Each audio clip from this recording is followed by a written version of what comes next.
ანგარიშვალდებულება ხალხის წინაშე. ჩვენ გვაქვს კითხვები. ისინი ვალდებულნი არიან გქონდეთ პასუხები. ჩვენი უფლება ვიცოდეთ. ჩვენი უფლება მათ ძალაუფლებაზე მნიშვნელოვანია. ჩვენ გვაინტერესებს სიმართლე. მათ უნდა აინტერესებდეთ ხალხის აზრი. ჩვენ ველოდებით გულახდილ პასუხებს. პირდაპირ საუბარი ეკაბერიძესთან ყოველ საღამოს მაესტროზე. საღამომშვიდობისა, თქვენ უყურებთ პირდაპირ საუბარს ეკაბერიძესთან. მსოფლიოში ბოლო 5 წლის მანძილზე დემოკრატიის ხარისხი უარესდება და დასავლეთის მთავრობები ლოიალური არიან ზოგიერთი ქვეყნის მიმართ, სადაც ადამიანის უფლებები ირღვევა. ასეთია ზოგადი დასკვნა იმ ანგარიშისა, რომელიც დღეს გამოქვეყნდა და რომელიც უფლებადამცველ საერთაშორისო ორგანიზაციას Human Rights Watch-ს ეკუთვნის. ანგარიში საქართველოსაც ვრცლადაა საუბარი და მოყვანილია ყველა ის სფერო, სადაც ორგანიზაციის აზრით ადამიანის უფლებები ირღვევა.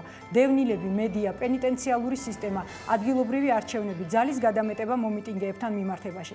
ამ თემებს დღეს თინა ხიდაშელთან ვისაუბრებთ. მანამდე კი პირდაპირ საუბარი გიორგი ბარამიძესთან გვექნება იმის შესახებ, რატომ არის ევროპარლამენტის რეზოლუცია დეოკუპაციისკენ გადადგმული ნაბიჯი.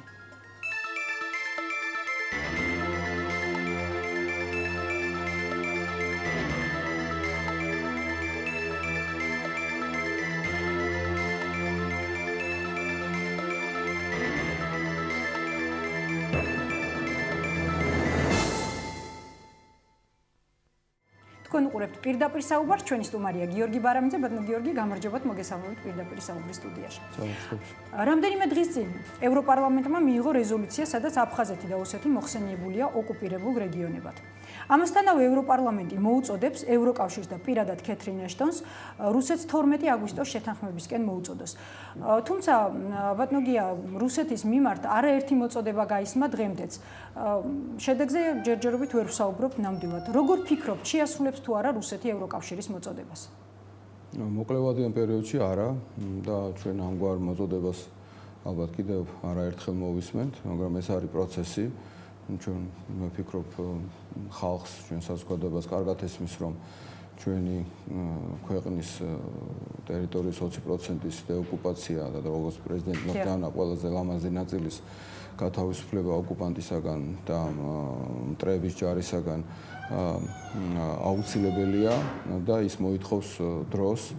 ჩვენ არ გვაქვს ამის ილუზია, რომ უცებ რეზოლუცია იქნება ეს თუ გარკვეული განცხადება, რაც არ უნდა ავტორიტეტული ორგანიზაცია იყოს, ამის გამო ხვალ ეს რუსის ჯარი გუდანაბას აიკრავს და საქართველოს ტერიტორიას დატოვებს, მაგრამ ბუნებრივია ეს არის ის პროცესი, რომელიც კიდევ უფრო მეტად გაღრმავდება და ჩვენთვის არის მნიშვნელოვანი ჩვენ მშვიდობიან და დიპლომატიურ და პოლიტიკურ ბრძოლაში.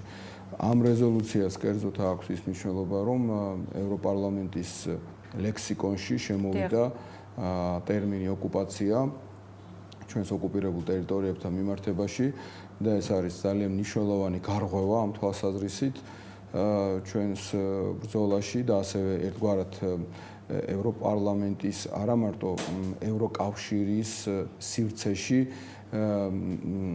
პოლიტიკურ მენტალიტეტში, ასე ვთქვათ, და იმ მიდგომებში, რომელიც ევროკავშირს ექნება მომავალში რუსეთთან მიმართებაში. ანუ ამ სიტყვის ფიქსირება გასაგებია რეზოლუციაში, მაგრამ არის მეორე მომენტი, ანუ ისევ რეალურ ბერკეტებზე მინდა ვისაუბრო, რამდენად არის დღეს ევროპა მზად იმისთვის, რომ რაიმე რეალური ზეგავლენა მოახდინოს რუსეთის გადაწყვეტილებებზე. იგივე აგვისტოს შეთანხმებაზე თუ ვისაუბრებთ, ეს ნიშნავს იმას, რომ რუსები უნდა დაბრუნდნენ აგვისტოს ომის წინა პოზიციებზე. რის სანაცვლოდ, რის საფასურად შეიძლება რუსეთმა ეს გააკეთოს? თქო უნდა ეს არის კომპლექსური ღონისძიება, კომპლექსური საკითხი და როგორც უკვე გითხარით, ყველას კარგად ესმის, რომ ეს ერთ და ორ დღეში არ მოგვარდება, მაგრამ ეს არის ის პოლიტიკური ზეწოლა, რომელიც უნდა განხორციელდეს რუსეთზე. რუსეთმა უნდა გააცნობიეროს, რომ იმით, რომ მას ყავს ოკუპაციო ჯარები საქართველოში, ის პრინციპში ვერაფერს ვერ მოიგებს. დღეს რუსებს აქვს კიდევ იმის ილუზია, რომ აი ამგვარი ზეწოლით შეიძლება ქვეყნის შიგნით დესტაბილიზაცია მოახდინოს და საბოლოო ჯამში ბევრი რო არ ვილაპარაკოთ და ისე მარტივიანით რო ვთქვათ, ან მთლიანად თვითონ პირდაპირ დაამყაროს კონტროლი საქართველოზე, ან მეორე ვარიანტი, ალბათ ეს მეორე ვარიანტი შეიძლება უფრო ერჩინოს, იმიტომ რომ ნაკლები პასუხისმგებლობა იქნება, მოიყვანოს ისეთი ძალები ქვეყნის სათავეში, რომელიც პირდაპირ მის ბრძანებებს შეასრულებს და ამითი განახორციელოს კონტროლი არა მარტო საქართველოზე, არამედ სამხრეთ კავკასიაზეც და კასპიის ზღვის მიღმა ცენტრალურ აზიაზეც და ამითი მოიპოვოს მონოპოლისტის სტატუსი ენერგორესურსების მიწოდებასთან მიმართებაში ევროპის მიმართ და შესაბამისად უფრო გაიძლიეროს პოზიციები, უფრო მნიშვნელოვანი გახდეს ევროპისთვის და შესაბამისად პოზიციები გაიძლიეროს და თქვენ ახლა საუბრობთ იმ გეგმებზე, რაც შეიძლება რუსეთს ჰქონდეს საქართველოსთან მიმართებაში.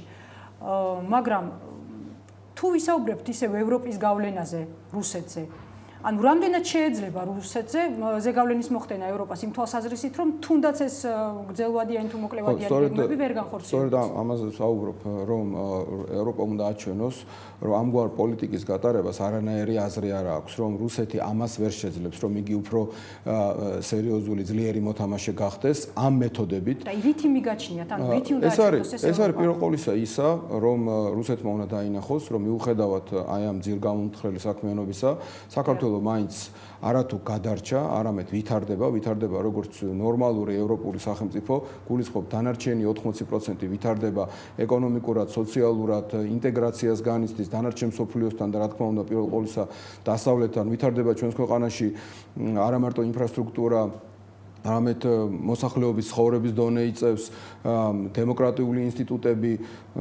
ჯანდაცვა, განათლება, ასე შემდეგ. მოკლედ ნორმალური სახელმწიფო გავხდით და ეტაპობრივად ნაბიჯ-ნაბიჯ ჯერ ნატოს წევრი ხდებით, უახლოვდებით ევროკავშირში გაწევრებას. ანუ ამან მას არაფერი არ მოუტანა გარდა თავის ტკივილისა. ანუ ერთი მხრივ რაც მისი ამოცანა იყო, რომ საქართველოს ხელში ჩაეგდო, ვერ შესრულდა და მეორე მხრივ თავის ტკივილი ის რომ მასე ეუბნებიან რომ შენ ხარ ოკუპანტი, რომ ის რომ მას აკრიტიკებენ და მუდმივად ეს მის იმიჯზე მოქმედებს და იმიჯი ეს არ არის უბრალოდ რაღაც აბსტრაქტული მცნება. იმის მიუხედავად რომ დაუშვათ რეზოლუციები არ სრულდება, ამ რეზოლუციებს მაინც აქვს თავისი გარკვეული ფუნქცია. რა თქმა უნდა, ამას ორი აზრი არ აქვს, ამიტომაც გითხარით რომ ჩემი აზრით ეს არის გარღვევა ერთგვარი, ძალიან მნიშვნელოვანი წინგადადგმული ნაბიჯი, მაგრამ ეს არის დაახლოებით ასე ვთქვათ, აი ევროპულ ფრონტზე რო ავიღოთ, ვთქვათ რომ ნოყიერ ნიედაგზე ჯანსაღი თესლი ჩავრგეთ, ასე ვთქვათ, ევროპარლამენტარებმა ეს გააკეთეს. ამას ბუნებრივია ჭირდება მოვლა იმის გაზრდა საჭირო, რომ იმ ხემ, რომელიც იქიდან აღმოცენდება, თავისი ნაყოფი მოისხას, მაგრამ კარგია, რომ სწორი მიმართულებით მნიშვნელოვანი ჯანსაღი ნაბიჯი გადაიდგეს. თუმცა დღეს ჩვენ ვერ ვსაუბრობთ თუნდაც ძალიან ელემენტარულ შედეგზე. მაგალითად, როგორც არის ევროკავშირის მონიტორების დაშვებას ოკუპირებულ ტერიტორიაზე, რაც მათ პრინციპში მანდატით აქვთ განსაზღვრული. აი ამ შემთხვევაში როგორ ფიქრობთ, რატომ ვერ ხერხდება ეს, იმიტომ რომ გასაგებია ის, რომ რუსეთი არის ამის წინააღმდეგი, მაგრამ მეორე მხრივ არ აქვს ევროკავშირს იმის ბერკეტები, რომ თუნდაც აი ამ საკითხში მოახერხოს ზეგავლენა. პრინციპში აქვს და ის რომ ეს ბერკეტები ამუშაოს, ამას დაჭირდება ის შიდა პოლიტიკური, ასე ვთქვათ, დუღილი, რომელიც პროცესის დაწყებულია. ჩვენ მაგალითად ვეუბნებით ჩვენს პარტნიორებს, რომ დღეს ისინი აწესებენ სანქციებს მაგალითად ბელორუსიის ხელისუფლების წინააღმდეგ და აკრიტიკებენ ლუკაშენკოს. დავიჯერო ვინმე ობიექტური ადამიანი თუ აიღებს და ჩამოწერს, თქვათ, ყველას აქვს ცოდვა დედამიწის ზურგზე, მათ შორის რა თქმა უნდა, პირველ ყოვლისა პოლიტიკოსებს და ყველა პოლიტიკოს აქვს და ჩამოწეროთ ლუკაშენკოს ცოდვები და აქეთ მეორე მხარეს პუტინის ცოდვები ერთი-ორჯერ არ გადაწონის იმას.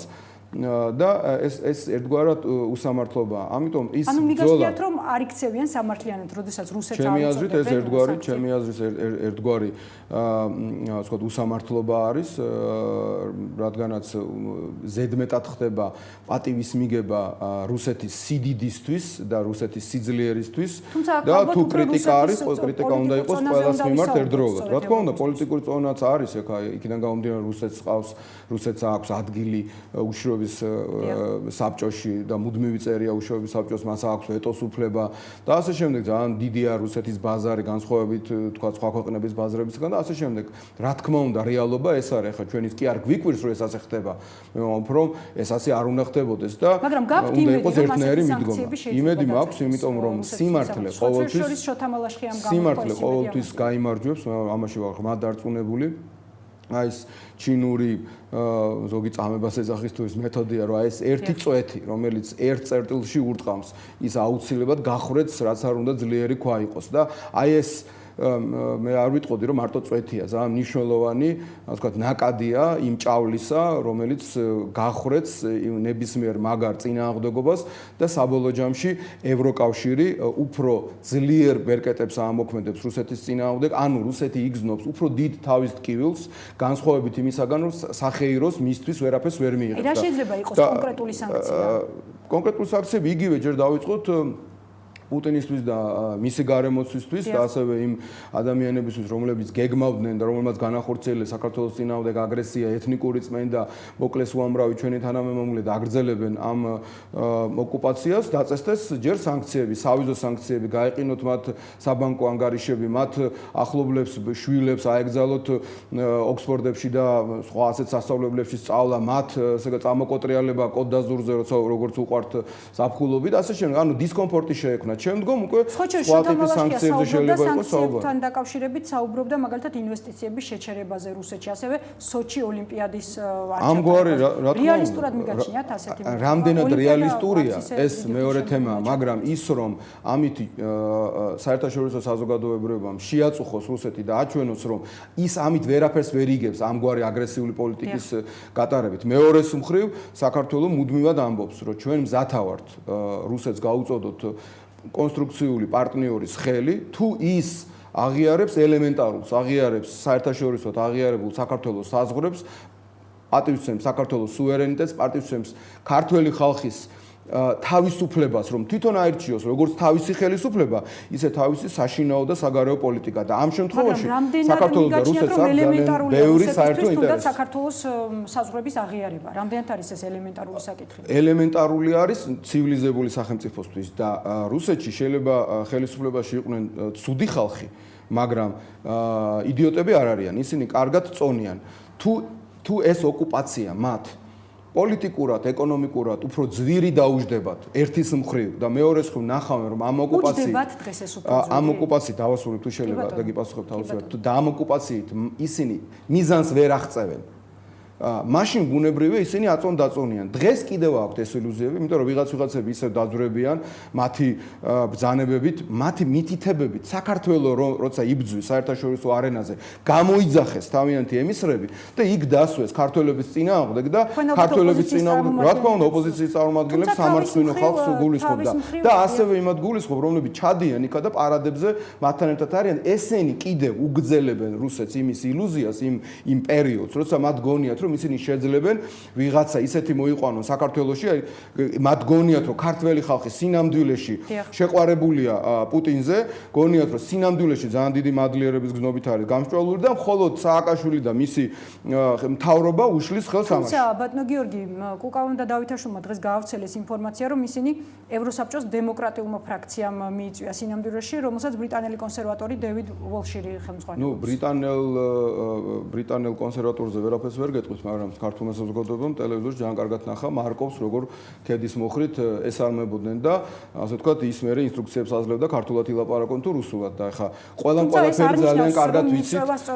ყველაფერი ძალიან კარგად ვიცით. ხო, რა მომენტში აღმოჩნდნენ იქ ეს ადამიანები და იმ მომენტში, როცა საქართველოს ჭირდებოდა მხარდაჭერა, არ აქვს მნიშვნელობა ხელისუფლების მხრიდან თუ ოპოზიციის მხრიდან, ისინი, როცა ჩვენ რუსეთს ვაკრიტიკებთ იმისათვის და რო იტყვიან რუსეთს ვებძვით იმისათვის, რომ არასრულებს იმ არა მარტო ცეცხლის შეწყვეტის შეთანხმებას, არამედ იმ რეზოლუციებსაც, რომელიც ამას ეხება, რომელიც მიიღო ევროპის საბჭოს საპარლამენტო ასამბლეას, ამ დროს მოგვევლინენ როგორც საქართველოს წინააღმდეგ მოქმედი. ამაზეა ლაპარაკი და ამას ვამბობ, რომ სანამ რუსეთს არა, ნუ რა თქმა უნდა ისინი საწინააღმდეგოს იტყვიან, რომ ისინი ჩავიდნენ სინამდვილეში საქართველოს ინტერესების დასაცავად, მაგრამ ფაქტი სახეზეა, ხო?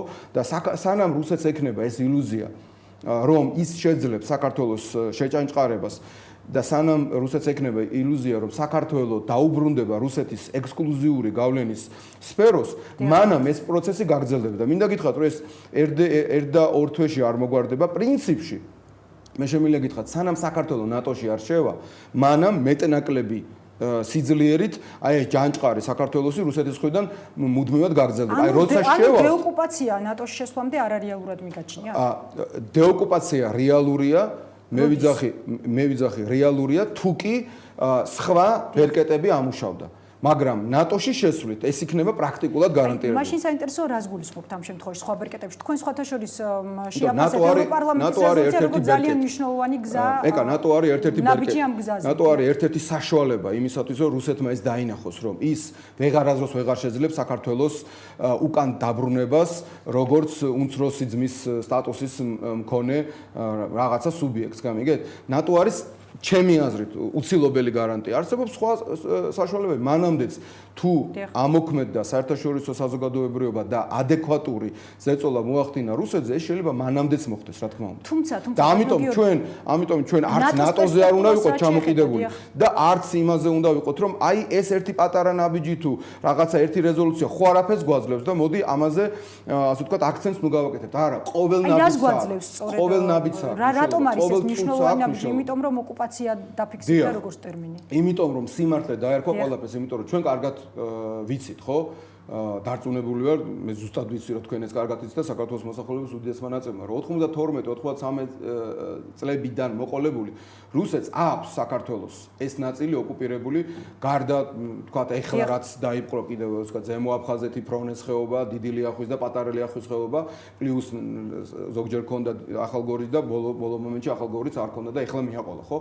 ძირითადში აფხაზეთი და ცხინვალის რეგიონის უდიდესი ნაწილი ქონდა ოკუპირებული, მაგრამ საქართველოს ხელისუფლება იმდენად სუსტი იყო ერთის მხრივ და მეორეს მხრივ დასავლეთს იმდენად არ უნდოდა თავის ატკიება, რომ თავის სახელს ამ ფაქტს არ არქმევდა. თუმცა საქართველოს პარლამენტის მიერ რამდენჯერმე იქნა მიღებული რეზოლუცია. აზრით ეს სიტუაცია? დიახ, შეიცვალა და ეს რეზოლუციები საქართველოს პარლამენტს ამბობდა, რომ იქ სამშვიდობო ძალები კი არ არის, ისინი სინამდვილეში საოკუპაციო ძალებია და ეს უკვე ჩვენი ხმა კი აღარ არის ხმა ღაღადებლისა უდაბნოსაშინა, სადაც რომელსაც არავის არ ესმოდა ჩვენი.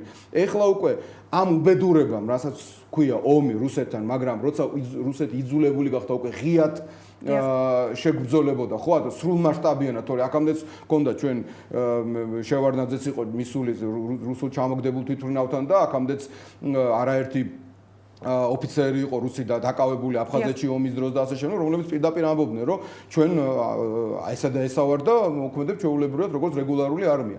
მაგრამ ამაზე ყველაფერს ყურის საყრუება იყო, მაგრამ ამ აგვისტოს ომთან დაკავშირებით ყურის საყრუება უკვე შეუძლებელი იყო, გამიგეთ? და აქამდეც აი ევროპარლამენტის ამ რეზოლუციამდეც, ხო, არა 2 წელი გავიდა, ჩვენ მოვანდომეთ ყოველდღიური მუშაობა, ხშირად გვაკრიტიკებენ ხოლმე, რომ ხშირად დადი საქართველოს მთავრობა ბევრ ფულს ხარჯავს, უცხოეთში დადიან, ცხადია. დავდივართ, იმიტომ ამას რესურსი ჭირდება და ჩემი აზრით გასახუთმაგებელი და გასაათმაგებელი ეს რესურსი, რომ ჩვენ რაც შეიძლება გავააქტიუროთ საგარეო პოლიტიკა ყველა მიმართულებით, ყველა ასპექტში. არა მარტო საგარეო საქმეთა სამინისტრო უნდა გააკეთოს ეს ყველამ აბსოლუტურად, მათ შორის არასამთავრობო ორგანიზაციებმა, პოლიტიკურმა პარტიებმა უნდა იაქტიურონ, ჩვეულებრივმა ადამიანებმა უნდა იაქტიურონ, რომ ეს თქვა დავარწმუნოთ ჩვენი პარტნიორები, რომ პირველი უნდა გაუსწორონ თვალი სიმართლეს, თუ ავადმყოფობას თავის სახელს არ დაარქმევდა. თუ როცა ადამიანი ავათარი, ორგანიზმი ავათარი, თუ რეალურად დაერქვა. დიახ, თუ ავადმყოფობას თავის სახელს დიაგნოზს არ დაусმო, მაშინ შესაბამისად ჩვენ სულ სხვა რამეს მკურნალობ და სულ სხვა წამალს აძლევ იმ ორგანიზმს და ის შეიძლება საერთოდ მოგვიდეს. ამიტომ დღეს ამიტომ არის მნიშვნელოვანი ამას გეუბნებით, რომ გარღვევა ამიტომ რომ დაერქვა თავისი სახელი, თუმცა ამის პარალელურად აუცილებლად არ უნდა დაგვაუწყდეს ეთნიკური წმენდა და ამაზე ჩვენ სამუშაო გვაქვს, იმიტომ რომ სამომავლოდ ყველას უნდა კარგად ახსოვდეს, აფხაზეთის სახელით მოლაპარაკე ადამიანი უნდა იყოს ის, ვინც წარმოადგენს მოსახლეობის უმრავლესობას და ისევე როგორც ცხინვალი რეგიონის და 80% არის გამოდევნილი. ასე რომ აი ამ გზაზე ჩვენ ახლა სწორი გეზით გვაქვს აღებული ერთი და მეორე სწორი გეზი აქვს აღებული საერთაშორისო საზოგადოებრივ, თუმცა ჩვენ ამ მიმართულებით მართლა როგორც ჩვენი დევიზის არ იყოს გასაკეთებელი კიდევ ბევრი. ბატონო გიორგი, გამოხატავს თუ არა ამ შემთხვევაში ევროპარლამენტის რეზოლუცია ჩვენი ყველა დასავლელი პარტნიორის მოსაზრებას, თუმცა ამ შეკითხვაზე პასუხს თქვენგან მივიღებ სარეკლამო ბლოკის შემდეგ. გადაცემაში რეკლამის დრო.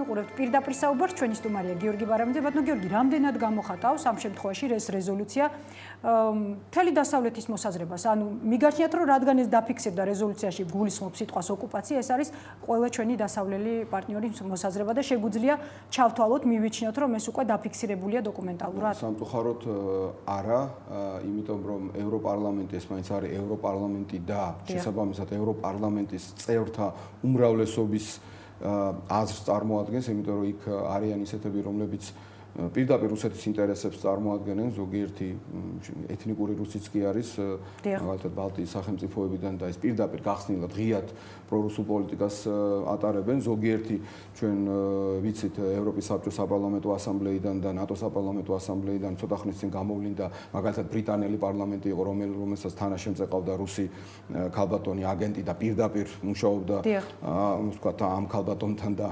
შესაბამისი კავშირები ქონდა ისთანაც. თუმცა იყო ეთნიკურად რუსი, ალბათ ყოველთვის არ ნიშნავს. ხო, არა, რა თქმა უნდა, მე დავუფაროს ამას ვაპარაკ, მე უბრალოდ ვამბობ, ესეთი მომენტებიც არის, თუმცა უამრავი ადამიანი ეთნიკურად რუსი, რომელიც ძალიან ჯანსაღ და სწორ პოლიტიკას ატარებს და სწორ პოზიციას აფიქსირებს.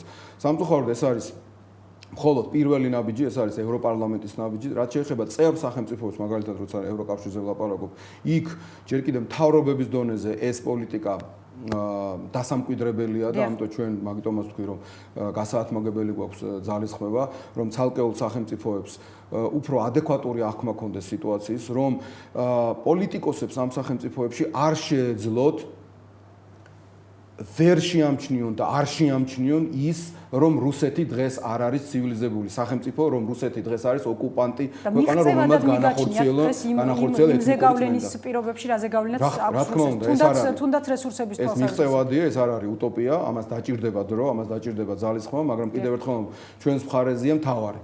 ჩვენს მხარეზეა სიმართლე, იმიტომ რომ ჩვენ, რასაც ვეუბნებით, ჩვენ დასავლელ პარტნიორებს კი არ ვეუბნებით, რომ რაღაცა მოიგონეთ, იმიტომ რომ ჩვენ ესე მოგწონს და აი თქვენ თუ ჩვენ გიყვარვართ, მაშინ ეს რაღაცნა შეთითხეთ. არა, ვეუბნებით, რომ გაუსწორეთ თვალი სინამდვილეს და ეს რეალობა აღიარეთ და მოდი, როცა ვლაპარაკობთ პრობლემის მოგვარებაზე, ხო არავის არ უნდა ომი, არავის არ უნდა შფოთი, არეულობა, დესტაბილიზაცია, არ ჩვენ არ გვინდა, დასავლეთსაც არ უნდა გჯერა, მოდით ამას უმკურნალოთ მხოლოდ მას შემდეგ შევძლებთ ჩვენ ამის უკურნალობას, როცა ჩვენ შევძლებთ დავადგინოთ დიაგნოზის, სწორი დიაგნოზი დაუსვათ პრობლემას. ბატონო გიორგი, დღეს პრეზიდენტმა განაცხადა, რომ ოკუპაციას უნდა მოყვეს ლოგიკურად დეოკუპაცია. მაგრამ საინტერესოა ყოველთვის მოყვება საბოლოო ჯამში მისი ბოლო არის დეოკუპაცია. მაგრამ აქ საინტერესოა რა ვადებზე შეიძლება ვისაუბროთ, იმიტომ რომ მოვიყვანი გეოკუპროსის მაგალითს, რომელიც გასული საუკუნის 70-იანი წლებიდან ჩრდილოეთ ნაწილი ოკუპირებული აქვს თურქეთს. ძნელია ამ ვადებზე საუბარი, ეკა კიდევ ერთხელ ვამბობ, დარწმუნებული ვარ ჩვენ საზოგადოებას განსაკუთრებით აგვისტოს ომის შემდგომ და აგრესიის შემდგომ კარგად აქვს გაცნობიერებული რა ვერაგ, მუხანად და ძლიერ მტერთან გვაქვს საქმე. რა თქმა უნდა, ამას დაჭირდება დრო, მაგრამ რამდენი დროც არ უნდა დაჭირდეს, ეს არის მნიშვნელოვანი. ჩვენ ყოველთვის ყველა ჩვენი ნაბიჯი უნდა განსაზღვროთ იმის მიხედვით და ნებისმიერი რამ იმ პრიზმაში გავატაროთ, არგებს თუ არა ეს საქართველოს გამთლიანებას. არგებს თუ არა ეს იმას, რომ რაც შეიძლება მალე საქართველო იყოს დეოკუპირებული და გათავისუფლებული ჩვენი ქვეყნის ტერიტორიაზე და ხალხი დაბრუნებული თავიანთ სახლ-კარში. აი ამ პრიზმაში უნდა გავატაროთ. ამ უბედურებამ ისიც მოგვიტანა, რომ ესე არც ერთ პოლიტიკურ ძალას, არც დღევანდელ ხელისუფლებას, არც მომავალში ვინც იქნება როცა არ უნდა იყოს, ან თუნდაც ოპოზიციურ ძალას არ აქვს ესეთი წნეხი, რომ აი გინდა თუ არა ხვალვე ეს ყველაფერი გააკეთოს, იმიტომ რომ საქართველოს მოსახლეობა საკმაოდ რეალისტურად უყურებს ამ სიტუაციას და ამ თვალსაზრისით ეს არის ძალიან მნიშვნელოვანი, რომ ჩვენ კი არ ვიჩქაროთ. ჩვენ კი არ აჩქარება, ანუ ხელოვნურად აჩქარება კი არ გაქვს. რა თქმა უნდა, ჩვენ უნდა ვიჩქაროთ და არც ერთი წამი არ უნდა დავკარგოთ, მაგრამ ნაჩქარევი ნაბიჯი არ უნდა გადავდგათ. ამიტომ კარგად უნდა გვესმოდეს, რომ ყველაფერი უნდა იყოს ძალიან კარგად აწონილი, მხოლოდ შემდგომ ნაბიჯი გადადგმული, ამას ჭირდება ძალიან ფართომასშტაბიანი ბრძოლა.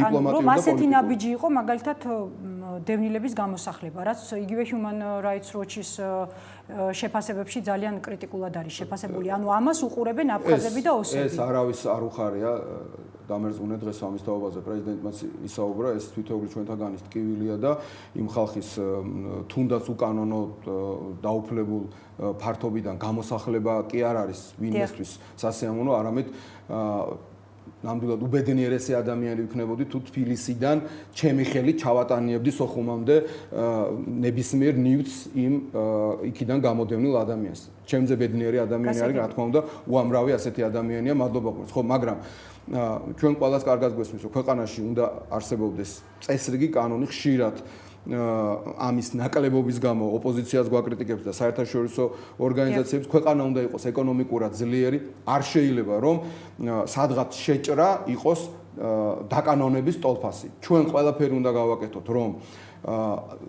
აი ამ გამოსახლებით ხალხი კიდევ უფრო მეტად კი არ დაზარალდეს, არამედ მათ კონდეს ნორმალური საცხოვრებელი პირობა. ჩვენ ყველაფერი უნდა გავაკეთოთ, რომ მათ კონდეთ სამუშაო ადგილი, რომ მათ შვილებს კონდეთ პერსპექტივა და რაც მთავარია, მათ კონდეთ ყველაფერი ის საიმისოთ, რომ მათი მენტალური მდგომარეობა იყოს ნორმალური, მათი ფიზიკური მდგომარეობა იყოს ნორმალური, მათ აღზარდონ შვილები ისე, რომ სახსალამათები, როგორც მენტალურად, ისე ფიზიკურად დაუბრუნდნენ თავიანთ საჰკარს ცხინვალში და სოხუმში. ამის ეს არის ჩვენი მოვალე, ეს არის ჩვენი ამოცანა.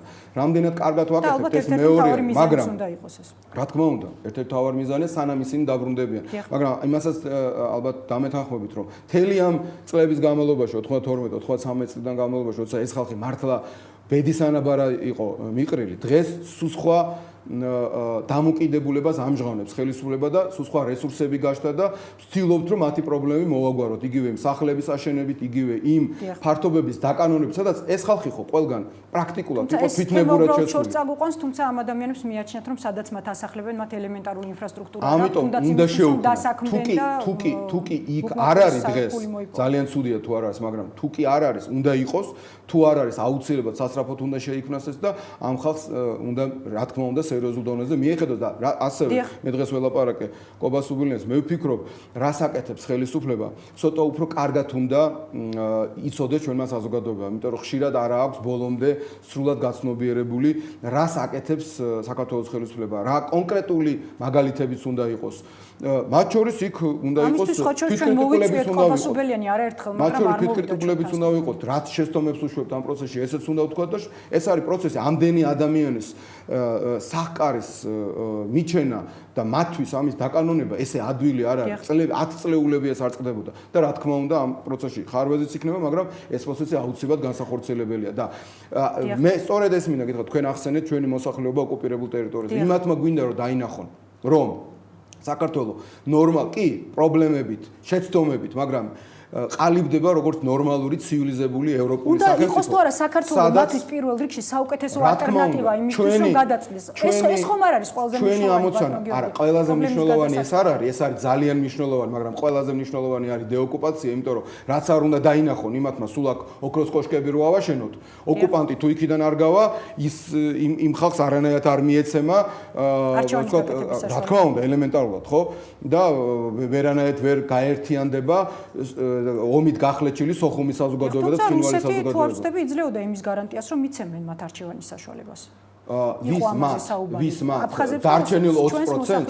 არა, ჯერ როცა ვლაპარაკობთ აფხაზებს და ოსებს, ესეც ძალიან მნიშვნელოვანია და იმიტომ არა ეთნიკურ აფხაზებს და ეთნიკურ არასწორია, უამრავი ეთნიკური აფხაზი, უამრავი ეთნიკური ოსი, რომელიც არის იუნიონისტი, ეგ ვარ, თქვა საქართველოს ერთიანობის მომხრე, არის გამოდევნილი. არა, მე ვგულისხმობ იქ მაცხოვრებლებს რასაკვირველია. თქვათ ესე, ვინც დარჩა ბედის უკუღმართობით გამო, ის არის მხოლოდ 20%. მარტო მათ კი არ უნდა მიეცეთ აზრის გამოხატვის უფლება. ყველას უნდა მიეცეს. დანარჩენ 80%-საც, ანუ მთლიანად 100%-ს უნდა მიეცეს და რუსები ამას ნამდვილად ჯერჯერობით არაპირებენ და არც გააკეთებენ, სანამ ისინი იქ იქნებიან. და სანამ ვითარება ასეთია და მე დავასრულებ რომ წინადადებას რომ სწორედ აი იმისთვის რომ საქართველოს იყოს მიმზიდველი ყველა ჩვენი მოქალაქისთვის, ცხოვრობს ის არაოკუპირებულ ტერიტორიაზე, საოკუპაციო ხაზის აქეთა მხარეს თუ საოკუპაციო ხაზის იქითა მხარეს, ყველასთვის მიმზიდველი ქვეყანა უნდა იყოს. ის უნდა განვითარდეს ეკონომიკურად, ყველას უნდა ჰქონდეს ნორმალური პენსია, ნორმალური ხელფასი, სამუშაო ადგილი. ჩვენ არა მარტო გზები უნდა ავაშენოთ. სწორედ არა მარტო გზები უნდა ავაშენოთ და დენი უნდა ქონდეს, უნდა ქონდეს კარგი განათლება, კარგი ჯანდაცვა და ყველას უფლება, ადამიანის უფლება პიროვნული იქნება თუ უმცირესობის იყოს დაცული. ეს არის სწორედ რასაც ჩვენ ვამბობთ, ნატოს სტანდარტი და ევროკავშირის სტანდარტი. თორე ჩვენ რაღაცა ჰაერიდან რაღაცებს კი არ ვეპოტინებით და ამიტომ არის კარგი თვითონ ეს პროცესი ნატოში გაწევრიანების, ევროკავშირის გაწევრიანების და თვითონ პროცესია მნიშვნელოვანი, იმიტომ რომ ისინი გვეხმარებიან ყველაფერ ამაში. თუმცა გაწევრიანების ალბათ სწორედ იმ სტანდარტების დაცვა საჭირო, რაზეც თქვენ რა თქმა უნდა. ჩვენ არც ერთხელ ეხა თქვენ დღევანდელ გადაცემაში ალბათ მომდენო გადაცემებში გექნებათ ეს თქვენი მოვალეობაც კი არა მარტო უფლება, რომ კრიტიკული თვალით შეხედოთ საქართველოს. რა თქმა უნდა უამრავი პრობლემაა ჩვენს ქვეყანაში. იმაზე კი არ ვლაპარაკობ ჩვენ და ეხა როცა მთავრობის წევრები მოვდივართ, როცა რაღაცა კარგზე ვლაპარაკობთ, იმაზე კი არ იმისკენ კი არ მოგიწოდებთ, რომ თქვენ დაივიწყოთ რა ხდება არასწორი. რა თქმა უნდა, მაგრამ ჩვენ ვცდილობთ რომ ობიექტურად შევხედოთ იმას პროცესი საითკენ მიდის, რამდენი ცუდი იყო და დღეს იკლებს ეს ცუდი და უფრო მეტი არის კარგი და რაც გამოსასწორებელი ის უნდა გამოვასწოროთ რა თქმა უნდა ჩვენ ძით კიდევ გზელი გზა გვაქვს გასავლელი და ამიტომ ვამბობთ ეს არ არის ჰაერიდან მოტანილი ლოზუნგი გასაკეთებელი კიდევ ბევრია ადამიანის უფლებების დაცვის სფეროში სასამართლო რეფორმის სფეროში პრესის თავისუფლებასთან დაკავშირებით იგივე საარჩევნო კანონმდებლობასთან დაკავშირებით კონსტიტუციის ახალი კონსტიტუციის იმპლემენტაციასთან დაკავშირებით უამრავი რამ გვაქვს გასაკეთებელი მათ შორის საკანონმდებლო დონეზე აღმასრულებელ დონეზე უამრავი რამ გვაქვს გასაკეთებელი რომ პენსიები მოუმატოთ დღეს თავაზე პრეზიდენტმა ილაპარაკა სამუშაო ადგილების შემდგომ და ასე შემდეგ. ძალიან ცოტა დრო გრჩება, მინდა რომ სტრასბურგში შევეხო, სადაც ეხლა იმყოფება საქართველოს დელეგაცია, რომელიც მონაწილეობს საპარლამენტო ასამბლეის ზამთრის სესიაში. გუშინ განაცხადა ნინო კალანდაძემ, საგარეო საქმეთა მინისტრის მოადგილემ, რომ ოფიციალურ თბილისს იმედი აქვს, რომ ევროსაბჭო რუსეთის მიმართ იძულების სამართლებრივ ბერკეტებს გამოიყენებს, რათა მან აგვისტოს ომთან დაკავშირებით ევროსაბჭოს რეზოლუციებით დაკისრებული ვალდებულებების შეასრულოს. თუ შეგიძლიათ გითხრათ, რა კონკრეტულ ბერკეტებზე შეიძლება ამ შემთხვევაში? ერთ-ერთი შეიძლება იყოს ხმის უფლების ჩამორთმევა მაგალითად. დიახ, რაზეც იყო თავის დროზე საუბარი, მაგრამ არ შესრულდა. და კიდევ ერთი ბატონო გიორგი, რამდენად ეს არ ნიშნავს, რომ ჩვენ უნდა შევწყვეტოთ ძალისხმევა. გამიგეთ, მიგაჩნიათ რეალურად თქვენ ამდენი ხნის ჟურნალისტი ხარ და კარგად იცით, რომ ერთი მოქმედებით პროცესი არ მთავრდება, ეს ბრძოლა მუდმივად გაგრძელდება. კიდევ ერთხელ ვამბობ, ეს არის ხანგრძლივი ვადიანი ბრძოლა. ერთი ნაბიჯი არაზოს არ გადაწყვეტს არაფერს. თუმცა აი ამ ნაბიჯების ერთობლიობას აქვს შემოქმედაზე საუბარი მაშინ დაგვაკლდა ჩვენ ხმები. რა თქმა უნდა, ხო, საბედნიეროდ ერთი წლის წინ ევროპარლამენტში საერთოდ არც იყო ლაპარაკი, რომ გვეუბნებოდნენ რომ რასტაპარაკობთ ახლა თქვენ სერიოზულად მიგაშნიათ, რომ ჩვენ აქ ოკუპაციაზე ვისაუბრებთ. ამ საუბრებიდან დღეს მივედით იქამდე, რომ უკვე ეს მოხდა, ხო? ანუ ყველაფერს აქვს თავის მნიშვნელობა, როცა მართალი ხარ, როცა შენ შესაბამისად მუშაობ და სხვათა შორის კიდევ ერთხელ ხაზს გავუსვა. მუშაობს არა მარტო მთავრობა და პარლამენტი, არა მარტო უმრავლესობის თუ მთავრობის წევრები არამედ ერთად მუშაობთ ქართველები, გულისხმობ პოლიტიკურ ქართველებს, ყველა ეთნიკური კუთვნილებიდან ეს მიუხედავად, ყველა მუშაობთ ერთი მიმართულებით. მაშინ ჩვენ აუცილებლად წარმატებას ვახცევთ და თუ ჩვენ ამას მივახცევთ, რომ მართლა ყველა ჩვენი მოქალაქე ერთი მიმართულებით იმუშავებს, ამ შედეგებს უფრო სწრაფად მივახცევთ. და ამიტომ ამას მნიშვნელობა აქვს ევროპის საბჭოს საპარლამენტო ასამბლეაში, რაც ხდება ახლა ამ დღეებში, ამასაც ძალიან დიდი მნიშვნელობა. თქვენ ბრძანებთ, რომ თუ დარწმუნებული ხარ სიმართლეში, ანუ ყველგან წაგესულება ასია, ხომ? თუმცა საქართველოს დელეგაცია არ წავიდა 17 იანვარს პარიზში. ყველგან წაგესულებაზე არა. ნუ თუ მართალი ხარ, ყოველ შემთხვევაში ყველგან შეგიძლია რომ ყარადი გაიქცე. არა. სადაც არასწორი პროცესი მიდის, სადაც ცუდი საქმე ხდება, იქ არ უნდა წახვიდე. რატომ იყო ეს პროცესი არასწორი თქვენ? წავაგეთ თუ მოვიგეთ ჩვენ პარიზში არ წასვლით. იმიტომ რომ პარიზში ხა ყველას გაუხარდება წასვლა, მაგრამ არ უნდა წახვიდე, მაშინ როცა ცუდ საქმეზე გეძახიან. არ უნდა წახვიდე, მაშინ როცა ცუდ საქმეზე გეძახიან. იქ მავანმა წამოიწყო პროცესი, რომ მოდით კი ეს ევროპის საბჭოს საპარლამენტო ასამბლეა კი მიიღო რეზოლუცია, რომ რუსეთმა უნდა შეასრულოს თავისი ვალდებულებები და ცეცხლის შეწყვეტის შეთანხმებას პატივისცეს და შეასრულოს ყველა პუნქტი. კი მიიღო, მაგრამ მოდი იქნება ეს ცოტა ხნით გვერდზე გადავდოთ და ეხლა ვილაპარაკოთ რაღაც ჰუმანიტარულ საკითხებზე.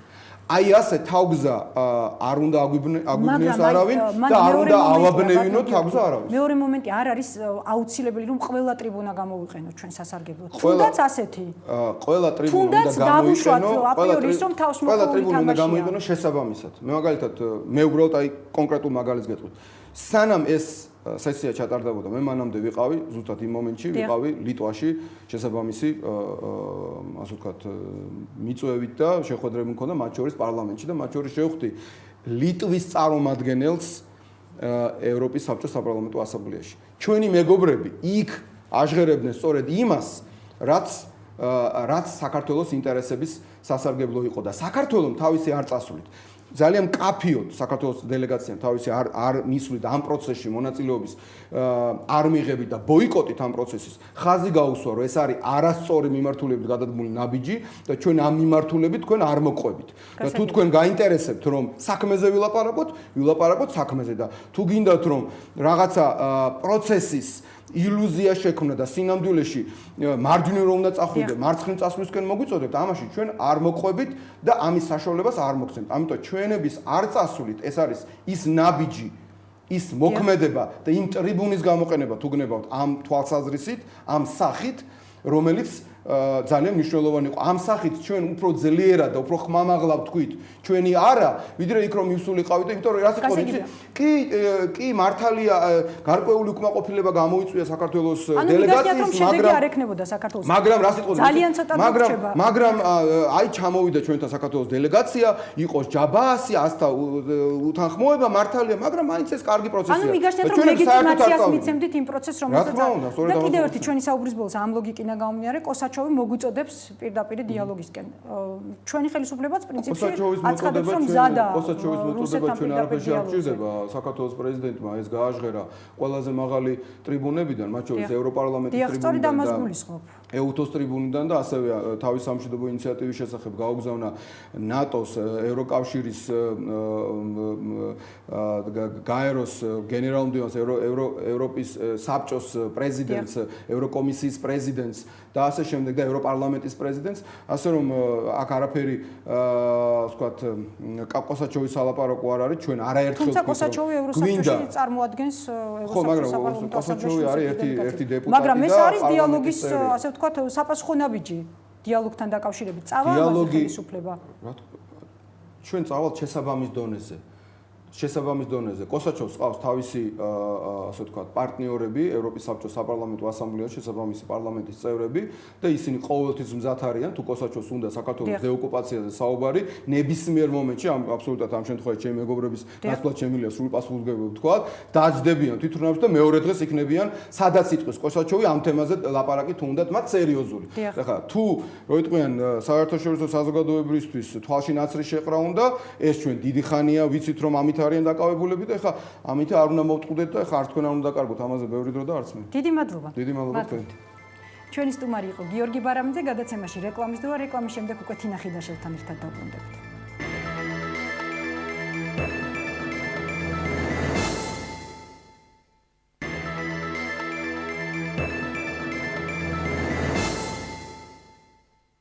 თქვენ უყურებთ პირდაპირ საუბარს, ჩვენი სტუმარია თინა ხიდაშელი, ქალბატონი თინა, მოგესალმებით პირდაპირ საუბრის სტუდიაში.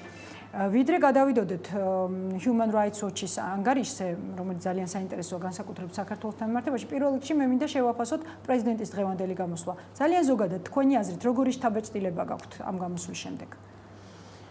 პრეზიდენტმა ისაუბრა იმაზე, რომ აქ არ იყო, თქვათ, წინასწარ მომზადებული და შეთანხმებული კითხვები, ისაუბრა დაუშვათ მედიაზე, ისაუბრა ძალიან ბევრ თემაზე, რომელიც საინტერესოა მოსახლეობისთვის. როგორი შთაბეჭდილება დაგრჩათ? მე ვფიქრობ, რომ დღევანდელი ეს ეთერი არაფრით განსხვავდებოდა ზოგადად მისი სტილისგან, რომლითაც მისი ბოლო წლების გამოსვლები ხასიათდება, როდესაც ის რაღაცა სხვა საქართველოზე ლაპარაკობს.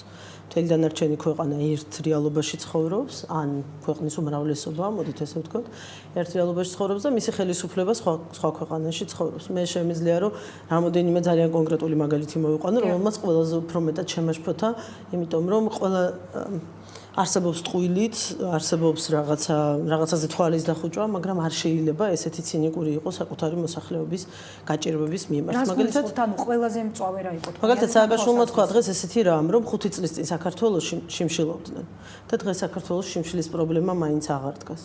და მან ეს იმით ახსნა, რომ არსებობს სიღარიბის პროგრამა, რომელიც სიღარიბის ზღვას ქვემოთ მყოფ ადამიანებს შიმშილის პრობლემას უწყვეტს. და ეს არის აბსოლუტური ტყუილი. მე მინდა რომ მივმართო მას და მისი ხელისუფლების წარმომადგენლებს. და შემიძლია გაუგზავნო ათეულობით ადამიანის გვარი სახელი მისამართი. მივიდნენ ნახონ, სად რა პირობებში ცხოვრობს ეს ხალხი. თქვენი ყოფილი კოლეგა, პირველი არხის ჟურნალისტი, ერთ-ერთი ბოლო მოქალაქე, რომელიც ჩემთან იყო, მისი მეუღლე ქალბატონი ნუნუ, გიორგი რატიანის მეუღლე იყო. და მე მინდა მას მიუმართო, რომ წავიდეს და ნახოს საცხოვრობს ეს ძალიან დამსახურებული ადამიანი, რომელმაც ჩერნობილში იმუშავა საკმაოდ დიდი ხნის განმავლობაში, სწორედ იმ ტრაგედიის დროს და შესაბამისად დაავადდა და ეკუთვნის დიახ ყველა პრივილეგია, რომელზეც ის დღეს ესე ხელაღებით და აგდებულად საუბრობდა. დღეს ისინი თავშეფარებული არიან რაღაც ქარხნის საწყობში, სამადლოდ ცხოვრობენ იატაკზე ზძინავთ და ნახოს როგორ ცხოვრობს ეს ოჯახი ძალიან დამსახურებული ქალბატონი და ბატონი გიორგი, მათი შვილი, ორი მცირეწლოვანი შვილი არიან თუ არა ისინი შიმშილის პირას და სიკვდილის პირას და უამრავი ესეთი ადამიანი ყავს. შეუძლია მიბრძანდეს ვაგზლის მოედანზე და ნახოს აგვისტოს დევნილი ხეობებიდან, მასობა ძიას ეძახის მას ყველა როგორ ცხოვრობს იქ ვაგზალზე ადამიანი, რომელიც აგვისტოს ომის ერთ-ერთი მსხვერპლია და კიდევ ძალიან ბევრი ესეთი მაგალითი შემიძლია მოვიყვანო. არ შეიძლება ესე ილაპარაკო საკუთარი ადამიანების გაჭირვაზე, ესე ერთი ხელის ხელაღებით შეურაცხყოფა მიაყენო ამ ადამიანებს, როდესაც გაქვს მათი ხელისუფლების პრეტენზია, ვერ ხედავდე მათ პრობლემებს და მთელ საქართველოს ეუბნეოდე, რომ იცით რა ძალიან დიდი პრობლემა მოაგარე ქვეყანაში. ის ამბობდა, რომ თუმცა პრეზიდენტმა აღიარა მაგალითად ის, რომ მას არ შეუძლია არანაირი ბერკეტი არ გააჩნია იმისთვის, რომ მოახდინოს დაუშვათ ფასების ზრდაზე და ინფლაციაზე. კი, თუმცა მას აქვს ძალიან სერიოზული ბერკეტი, რომ როდესაც მისი სახელმწიფო სტატისტიკის დეპარტამენტი ძალიან გაყალბებული და არასწორი მონაცემებით, მაგრამ როგორი მონაცემებიც არის, ამბობს, რომ ბოლო 7 წლის განმავლობაში ყველაზე უფრო მაღალია დღეს და 150 ლარს მიაღწია საარსებო მინიმუმმა ქვეყანაში. ამ სახელმწიფოს ამ ბიუჯეტით, რომელიც დღეს საქართველოს აქვს, შეუძლია, რომ ასეთ ადამიანებს და ასეთ ოჯახებს მინიმუმ საარსებო მინიმუმის ფარგლებში კონდეს როგორც პენსია, ასევე ის შემწეობა, რომელზეც ის დღეს ასე ამაყად საუბრობდა და ორჯერ და სამჯერ ნაკლებია რეალურად იმ ზღვარზე, რომელზეც თავად სახელმწიფო ამბობს, რომ ამის ქვევით ვეღარ გადარჩები. ეს ნამდვილად შეუძლია. ვეტერანებს როდესაც საუბრობდა, ეს იყო სრულიად, არ ვიცი, მთავარსარდალი არ შეიძლება ესე ლაპარაკობდეს საკუთარი ქვეყნის ვეტერანებზე. ის ამბობდა, რომ საკუთარი ქვეყნის სამსახური უკვე საკმარისი პრივილეგიაა და მეტი პრივილეგიები არ უნდა მოითხოვა. და ამას ამბობს კაცი, იმ მთავრობის მეთაური კაცი, რომლის პრემიების ამბების თელმა ქვეყანა მიცის. როდესაც თელმა ქვეყანა მიცის, რომ ამ ქვეყნის ბრჭყალებში მსახურებისთვის მისი მინისტრები და მისი მთავრობის არა მხოლოდ მინისტრები, მაღალი თანამდებობის პირები, ჩინოვნიკები ორჯერ და სამჯერ მეტ ფულს იღებენ ყოველთვიურად პრემიის სახით, ვიდრე ხელფასი აქვს და ხელფასები თავისთავად საკმაოდ მაღალი აქვს. მე ხელფასის ნაწილს არ ვეხები, მაგრამ როდესაც ასეთი ხელისუფლების მეთაური ხარ, მე ვფიქრობ, რომ ცოტა უფრო დაბალ ტონალობაში უნდა ლაპარაკობდე და არა გაქვს უფლება ასე საუბრობდე. ბატონი სუბელიანი, ბატონი იაკობაშვილი მანამდე ეკა ტყეშელაშვილი მინისტრად გახდომის უბრალოდ ახალ სამინისტროში გადასვლის იაკობაშვილის ადგილის დაკავების პირველივე თვეს იღებს 4000 ლარამდე პრემიას. შეუძლია ვინმე სამიხსნას რა გააკეთა. რა სამსახური გაუწია საკუთარ სამშობლოს იმ პირველი თვის განმავლობაში, იანვარზეა საუბარი, ეკა ტყეშელაშვილმა ისეთი, რომ ხელფასთან ერთად დამატებით 4000 ლარამდე პრემია მიიღო. ასეთი ხელისუფლების მეთაურია, რომელი კორუფციის დამარცხებაზე გველაპარაკება. რა შეეხება ოპოზიციის შეფასებას პრეზიდენტის მიერ? ეს რა მე უფრო მეტად მე ეს არ მაინტერესებს, სრულიად გულწრფელად გეუბნებით. მან თქვა, რომ მას აწყობს და ქვეყანას აწყობს ისეთი სუსტი ოპოზიცია, როგორც ყავს დღეს. მეტად ვიდრე ძლიერი როგორც და ის ყველაფერს აკეთებს იმისთვის, რომ ოპოზიციას დაუკეტოს არსებობის ყველა შესაძლებლობა ფინანსური წყაროებიდან დაწყებული, მე ვგულისხმობ სრულიად ლეგალურ ქართველი ბიზნესმენების ძირე საშუალო ბიზნესის მიერ დაფინანსებას ოპოზიციის დასრულებული ნაციონალური საეთერო არხებით. და ის ამას ახერხებს კი, ეს შეგვიძლია რომ დავადასტუროთ. ჩემთვის გაცილებით უფრო მნიშვნელოვანი ის იყო, რაც მან ილაპარაკა დანარჩენ საქართველოზე. ვიდრე ის თუ რა ილაპარაკა მან ჩემზე, თქვენზე, ჟურნალისტებზეც ხომ, მაგალითად 1-2 ტელევიზიას რომ უყურებს სხვაგან მგონია თავიო ასე საუბრობდა ის დღეს ხო? ამაზე უფრო მნიშვნელოვანი ის არის როგორ ხედავს იგი იმ ადამიანების ბედს, იმ ადამიანების აწყოს, იმ ადამიანების ცხოვრებას, რომლის პრეზიდენტობის პრეტენზიაც აქვს და სხვათა შორის ოპოზიციის შეფასების 2007-8 წლის მოვლენების შეფასების დროს მას სიტყვა ცოტა გაექცა. და პრინციპში მან თქვა, რომ სხვანაირად დავითვალეთ 2-3%-ო. ის პირველი ტურის გამარჯვება ძალიან საინტერესოდ თქვა. უბრალოდ სიტყვა გაექცა, რა თქმა უნდა, მაგრამ ესეც როგორც ჩანს, რა თქვა ცნობიერია, რომელიც მას აწუხებს და მან ხო ყველაზე კარგად იცის, რომ ის არჩევნები არ მოუგია და მან პრინციპში დღეს ეს თქვა. და ძალიან საინტერესო იყო თუ თქვა ამ ნაწილზე ვსაუბრობთ, როდესაც მან ნიუ-იორკ ტაიმსზე თქვა, რომ ამ ბოლო დროს რაღაც. მე ველოდობდი, რომ შემდეგი ფრაზა იქნებოდა, რომ გაზპრომი აფინანსებს ნიუ-იორკსო, მაგრამ ნიუ-იორკ ტაიმსო, მაგრამ თხლა აქამდეც არ მივიდა. თუმცა ძალიან საინტერესო იყო, რა თქმა უნდა. საინტერესო იყო მედიკამენტებზე, როდესაც საუბრობდა სააკაშვილი, როდესაც მან თქვა, რომ მან აღიარა, რომ წამლები ძალიან ძვირი არის, რომ რეგიონში ყველაზე ძვირია. კი, ყველაზე ძვირია საქართველოს წამლები და მე რაღაც საოცრება თქვა. და უბრალოდ მე ვიცით რა მაინტერესებს, ვიტყვი ახლა ვერ ავიგულისხმობ, მაგრამ რა მაინტერესებს ვიცით, რომ რას ფიქრობს სააკაშვილი, როგორ ქვეყანაში ცხოვრობს. ხალხი, რომელიც მას დღეს უსმენ და სახლებში, ტელეეკრანებზე. რა ხალხთან აქვს საქმე? გაუნათლებელ, უციგნურ, წარაკითხვის არ მცოდნე, საერთოდ არაფრის არ მცოდნე, რაღაცა ბრბოსთან და მასასთან აქვს საქმე, რომელიც მიღებულ ინფორმაციას ვერ აანალიზებს და ვერ აღიქვას. მან თქვა ესეთი რამე, რომ კი, ფასები არის რეკორდულად მაღალი, ხელისუფლება ყველაფერს აკეთებს, ეხლა რომ ეს ფასები დაწიოს და ამის ერთ-ერთი მაგალითია კამერები, რომელიც დააყენეს, იმიტომ რომ ეს კამერები მაღალ ფასსაც უყურებენო. ეს სააკაშვილის სიტყვებია. აი, შეგიძლიათ ამიხსნათ ან თქვენ ან ვინმე საქართველოში ეს რას ნიშნავს? რომ არსებობს კერძო ბიზნესი, კი, წამლის ფასთან დაკავშირებით ძალიან სერიოზული პრობლემებია საქართველოში, ეს არის მონოპოლისტური კორუფციული ფასებია და იმიტომ პატიობს დღემდე ხელისუფლება, რომ PSP-ს და ავერსიც ერთ-ერთი მთავარი დამფინანსებლები არიან ნაციონალური მოძრაობის. სიმართლე უნდა ვილაპარაკოთ და უცებ ყველა პრობლემა მოგვარდება. ის ზედნადები ფასებზე, რომელიც სწორედ პარტიისადმი ლოიალობაში ხდება, გადასახადია ამ ორი კომპანიის მხრიდან, თუ მოიხსნება ამ აფთიაქებს, აფთიაქოქსელებს, მაშინ წამლის ფასი დაიწყოს. საუბარია იმაზეც, რომ შესაძლოა კამერების დაყენების შემდეგ პირიქით მოიმოწოს ეს ფასმა, რადგან ზედნადებში აისახება ის, რასაც იზღირებულება, რასაც კამერაში გადაიხდა. რა თქმა უნდა, იმიტომ რომ აქ ჩვენ არ ვლაპარაკობთ 500 ლარზე და 200 ლარიან კამერებზე. არც ისე ბევრი დრო გვაქვს და ძალიან მინდა Human Rights Watch-ის ანგარიშსაც შევეხოთ, რომლის მიხედვითაც ზოგადად მსოფლიოში უკანასკნელი 5 წლის განმავლობაში დემოკრატიის ხარისხი უარესდება და დასავლეთის მთავრობები ზოგიერთი ქვეყნის მიმართ, სადაც ადამიანის უფლებები ირღვევა, ლოიალურები არიან. არის საქართველოს თქვენი აზრით ამ ქვეყნების რიცხვში? საქართველოს ნაწილი Human Rights Watch-ის ანგარიშში არის ძალიან მძიმე. საკმაოდ მძიმე და ძალიან ადეკვატური მე ვიტყოდი. ძალიან ბევრ ქვეყანას ვერ ნახავთ თქვენ ამ ანგარიშში, სადაც იმდენი დეტალია ამოყვანილი, როგორც საქართველოსთან დაკავშირებით. და საუბარია პრაქტიკულად მთელ სპექტრზე ადამიანის უფლებების, დაწყებული მედიის პრობლემებიდან დამთავრებული ძალადობით საკუთარ მოქალაქეებზე.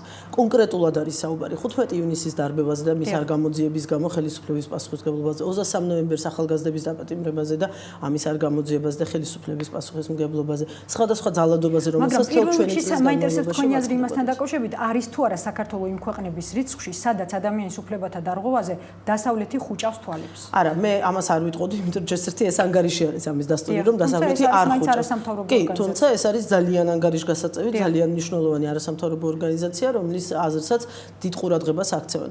ასევე მე ვერ ვიტყოდი, იმიტომ რომ ჩვენ გვაქვს გასული წლის და დარწმუნებული ვარ, არავითარი სხვაობა არ იქნება წლევანდელ, რომელიც სულ ერთ თვეში გამოვა ამერიკის სახელმწიფო დეპარტამენტის ადამიანის უფლებათა ანგარიში, რომელიც იყო ძალიან მძიმე და ძალიან ადეკვატური იმ რეალობის, რომელიც ქვეყანაშია შექმნილი. ჩვენ გვაქვს ევროსაბჭოს ადამიანის უფლებათა კომისრის მოხსენებები, გამოსვლები, განსაკუთრებით დევნილების გამოსახლებაზე, მას ძალიან მკაცრი და ძალიან ადეკვატური პოზიცია ჰქონდა. იგივე შემიძლია გითხრათ გაეროს წარმომადგენლთა და სხვა ორგანიზაციების წარმომადგენლობებთან, რომლებიც ამ ანგარიშებს გამოსცემენ. ასე არ არის საქმე, უბრალოდ პრობლემა იმაშია, რომ ჩვენი საზოგადოების უდიდესი ნაწილი, რომელიც თქვენ ვერ გიყურებთ, ტელეკომპანია კავკასიას ვერ უყურებს, შესაძლებლობას მოკლებულია, რომ ადეკვატური ინფორმაცია ჰქონდეს იმ რეალობის შესახებ, რომელიც საერთაშორისო ასპარეზზე არის საქართველოსთან დაკავშირებით. ერთია ის, რაც აისახება ამ ანგარიშებში, თქვათ ობიექტური რეალობა, მაგრამ მეორეა ის რეალობა, რომელზეც ეს არ აისახება, ანუ ანგარიშების დასკვნებს გულისხმობ. აისახება ეს საქართველოს ან პოლიტიკურ, ან სოციალურ ცხოვრებაზე? იცით რა არის დასავლეთის ორგანიზაციების და სახელმწიფოების, დემოკრატიულ სახელმწიფოების გულისხმობუნებრივია. დამოკიდებულება, ანგარიშები, შეფასებები ამ თემის სახელმწიფოს მიმართ იმითი განსხვავდება არადემოკრატიული ქვეყნების ანალოგიური პოზიციებისგან, რომ ისინი ჩვენი ქვეყნების შიდა პოლიტიკაში არ ერევიან. ეს შემდეგ უკვე ისინი თავის საქმეს იმით აკეთებენ, რომ არიან ადეკვატურნი და არიან სრულიად ობიექტური ამა თუ იმ ქვეყნის დემოკრატიის მდგომარეობის შეფასებისას. ქვეყანაში მცხოვრებმა ხალხმა უნდა გააკეთოს შემდეგ აქედან დასკვნები და უნდა ეს დასკვნები უნდა აისახოს მათ საარჩევნო პრეფერენციებზე. პრობლემა სწორედ იმაშია, რასაც ზემოთ მოგახსენებდით, რომ საზოგადოებას ამის შესახებ არ აქვს ინფორმაცია. საქართველოში იქნება ყალბი წარმოდგენები ძალიან ბევრი სხვადასხვა თემის, ძალიან ბევრი საკითხის მიმართ. ერთ ძალიან კონკრეტულ მაგალითს მოგიყვანთ, თქვენს გეცოდინებათ, სულ რამოდენიმე ხნის წინ შემთხვევითი შეცდომა გაიპარა სამივე ნაციონალური მაუწყებლის ეთერში, მთელი დღის განმავლობაში იპარებოდა თანასწორია ეს შეცდომა და საქართველოს ქართული ტელეარხები მთელი ქვეყნის მასშტაბით გვამცნობდნენ, რომ საქართველოს ევროკავშირის წევრი გახდა. მერე საღამოთი აღმოაჩინეს, რომ რაღაცა კონკრეტულ ხელშეკრულებისთვის მოგვიწერია ხელი რაღაც კონკრეტულ ორგანიზაციასთან, მაგრამ მთელი დღის განმავლობაში ეს შეცდომა ისე ეპარებოდა, რომ ვერავინ ვერ შენიშნა. აქ ენერგეტიკულ კავშირზე იყო საუბარი. აი ძალიან ელემენტარული მაგალითია, ხო? და შეიძლება გამოვიყენოთ როგორც კლასიკური მაგალითი იმისი, რომ ამ ქვეყანაში როგორ შეიძლება გააყალბოთ და უკვე აქედან მოყოლებული ჩვენ შეგვიძლია მივიდეთ გაცილებით უფრო სერიოზულ თემამდე, როგორიც არის მაგალითად ობამა სააკაშვილის შეხვედრა, რომელიც ჩვენ ისე წარმოგვიდგინეს დღეს საერთოდ მოვისმინე ამ სააკაშვილის ეთერის დროს სიტყვა სამიტიც კი ერთ-ერთმა ექსპერტმა კითხა მას, რომ სამიტი რო გაიმართა თქვენიო, ხო, საოცრებამდე მივედით, მაშინ როდესაც საუბარია დერეფანში რამოდენიმე წუთიან შეხვედრაზე, როდესაც ელემენტარულად ნებისმიერი სახელმწიფოს მეთაური თავის თავს არ მისცემდა უფლებას, რომ სხვა ქვეყნის სახელმწიფო მეთაურს, რომელიც ასეთი მნიშვნელოვანი ადამიანის გარდაცვალების ცერემონიალზე ჩამოვიდა, არ მისალმებოდა და გამარჯვება არ ეთქვა. რა იქნება მომავალში, მე არ ვიცი, მე რა თქმა უნდა, იმას არ ვამბობ, რომ ან მიხარია ეს, ან კარგია პირიქით. ყველაზე დიდი ტრაგედია საქართველოსთვის ის იქნება და მიშა სააკაშვილი მაშინ იქნება სრულად უკონტროლო და ძალიან უზარმაზარი პრობლემის მატარებელი ვიდრე ოდესმე მქონია, თუ კი მას საერთოდ აღარ დაელაპარაკებიან დასავლეთში და კიდევ ერთხელ მე ღმერთმა დაგვიფაროს, რომ ამ მდგომარეობამდე მივიდეთ. მაგრამ არ შეიძლება საკუთარი მოსახლეობა მუდმივად აი ამ ტყუილში აცხოვრო. იმდენი ტყუილი თქვა დღეს სააკაშვილმა, იმდენი ტყუილი თქვა დაწყებული იქდა, რომ თურმე 90-იან წლებში პურის რიგებში იდგა და ძალიან მაინტერესებს ნიუ-იორკში იდგა პურის რიგებში თუ ვაშინგტონში, იმიტომ რომ იმ დროს ის საქართველოში არ ცხოვრობდა. დაწყებული აქედან დამთავრებული, აი ბოლო დროის პოლიტიკური მოვლენებით, ხო? მაგრამ მე ვფიქრობ, რომ დევნილებთან მიმართებაში და განსაკუთრებით ვეტერანების აქციის დარბევასთან მიმართებაში მისი კომენტარები იმდენად შეურაცხყოფელი იყო. ჩემის აზრით ნებისმიერი ქართველისთვის და არა მხოლოდ იმ ადამიანებისთვის, ვისაც ეს უშუალოდ ეხებოდა, რომ აქედან დასკვნები ნამდვილად უნდა გააკეთოს ჩვენმა საზოგადოებამ. უბრალოდ ამ დასკვნებზე ერთ რაღაცას ვიტყვი, კიდევ ერთი ანგარიში გამოქვეყნდა, რომელიც არ არის საზოგადოების ცნობილი, მე ამ დღეებში ვაპირებდი ამის გახმოვანებას, მაგრამ გამოვიყენებ თქვენს ეთერს, არის ძალიან საპატივცემო ანტიკორუფციული საერთაშორისო ორგანიზაცია, რომელმაც დაწერა სპეციალური კვლევა ჩაატარა ქართულ პოლიციაში განხორციელებულ ანტიკორუფციულ ღონისძიებებს და ამასთან დაკავშირებით გამოქვეყნა საკუთარი ანგარიში, რომელიც ძალიან ნიშანდობლივია, ბევრი თვალსაზრისით, იმედი მაქვს, რომ ბეჭდვითი მედია დაინტერესდება და თუ ეს პრესაში აისახება, უფრო მეტი ინფორმაცია გაჩნდება ამის შესახებ, მაგრამ თავარი იცით რა არის, აქ რაზე საუბრობს ეს ანგარიში, რომ ხელისუფლების მთავარი ორიენტირი პირველი არის ის, რომ ხელისუფლების მთავარი ორიენტირი არის შექმნას განწყობა და პიარული დამოკიდებულება რეფორმების მიმართ და ამის მაგალითად მოყავს თქვათ ფორმა, რომელიც შეიცვალა პოლიციისთვის, 16000 პოლიციელის გაშვება, რომელიც ქუჩაში იდგა, დიახ და აქ სამართლიანად აღნიშნულია და ჩვენც უნდა აღნიშნოთ. ეს არის უშუალოდ პოლიციის ანტიკორუფციულ რეფორმაზე, დიახ, რომ თქვათ ქუჩაში აღარ დგანან პოლიციელები, რომელიც ხუთლარს გზალავენ და ამაზე რა თქმა უნდა მიესალმებიან და ეს ძალიან კარგია, მაგრამ შემდეგ უკვე ამბობს, რომ აი ამ ფასადური ცვლილებების მიღმა, რომელიც გარედან კარგად ჩანს და ამიტომ საზოგადოების დადებით ემოციას იწვევს, პოლიციაში გვაქვს სერიოზული პრობლემები. რა პრობლემები? პირველი ის, რომ ძალადობა არ არის აღმოფხვრილი პოლიციის მხრიდან და ამის უამრავი მაგალითია, ხა აღარ ჩამოყვები საზოგადოებამ საკუთარ თავზე იწვნია ბევრჯერ საქართველოში. მეორე, რომ პოლიციას არ გაუვლია რეალური ტრანსფორმაცია საბჭოთა წარსულიდან დემოკრატიულ სახელმწიფოდ გარდაქმნამდე და მესამე, რაც ყველაზე მთავარია და ყველაზე ტრაგიკულია ჩვენი სახელმწიფოსთვის, ამ დასკვნაში წერია, რომ მთავარი პრობლემა ქართული პოლიციის ის არის, რომ იგი ერთი კონკრეტული სამთავრობო პარტიის სამსახურშია და არა ქვეყნის მოქალაქეების. ანუ ძალიან ძიმე დასკვნები იკეთდება უკვე საქართველოსთან მიმართებაში, მათ შორის კიდევ ერთხელ მეორებ იმ ეს ანგარიში მხოლოდ საქართველოს ეხება თუ არის შედარებით ეს ორგანიზაცია არჩევს ქვეყნებს, რომელშიც ატარებს კვლევებს და შემდეგ უკვე ატარებს ფუნდამენტურ კვლევებს კონკრეტულ სამინისტროსთან უწყებასთან და თემასთან მიმართებაში. ანუ Human Rights Watch-ის ან Transparency International-ის ანგარიშებისგან იმით განსხვავდება, რომ ისინი მთელ მსოფლიოს მოიცავენ და ყველა ასპექტში. ამათ უფრო ფუნდამენტალური კვლევის პრეტენზია აქვს, იმიტომ რომ იღებენ ერთ სფეროს და თავიდან ბოლომდე იკვლევენ. და მთელი იმ პერიოდის განმავლობაში იკვლევენ, რომელზეც ვთქვათ ხელისუფლება აცხადებს პრეტენზიას და ამბობს, რომ აი ამ დღიდან დღემდე და მომავალშიც კორუფცია დავამარცხე. აი ამის შემდეგ და ვინაიდან საქართველოში გამოიკვეთა კვლევის შედეგად, რომ ასეთი მთავარი სტრუქტურა, რომელთაც ამაყობს ყველა ქვეყანაში და პირველ რიგში ბუნებრივია ხელისუფლება, მაგრამ რომლის მიმართაც ნდობა დრამატულად გაიზარდა. ამ წლების განმავლობაში იყო პოლიცია, ამიტომ სწორედ გადაწყვიტეს, რომ პოლიცია აიღოთ როგორც კვლევის ობიექტი და ძალიან კიდევ ერთხელ ვიმეორებ, ძიმე დასკვნები გააკეთეს, იმაზე უფრო ძიმე დასკვნა არ არსებობს, ვიდრე ის, რომ ქვეყნის პოლიციას, პოლიციურ სამსახურებს ეტყვიან, რომ შენ ხარ პოლიტიკური პარტიის ინტერესების მსახური და არა საკუთარი ქვეყნის მოქალაქეების ინტერესების მსახური.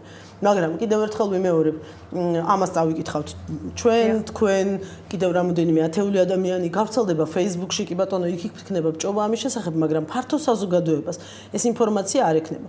და ხელისუფლება მუდმივად შეძლებს, რომ აი იმ ტყუილში აცხოვროს, რომლითაც დღეს იმ ვირტუალურ რეალობაში აცხოვროს სამყაროს, რომელშიც დღეს ჩვენი საზოგადოების რაღაც ნაწილი ყოველ ანუ შემთხვევაში. მიგაშინეთ რომ მედია ამ შემთხვევაში ძირითადი პრობლემა, არა, ძირითადი პრობლემა ძალიან ბევრი ინფორმაცია არ მიდის ხალხამდე. ძირითადი პრობლემა არის ხელისუფლება, რომელმაც პირველი შეტევა და შტურმი ვარდების რევოლუციის შემდეგ დამოუკიდებელ მედიაზე განახორციელა. მედიას როგორც იარაღს გულისხმობ ამ შემთხვევაში. თქო უნდა საბჭოთა კავშირი 70 წლის განმავლობაში ორ ძირითად იარაღს ემყარებოდა.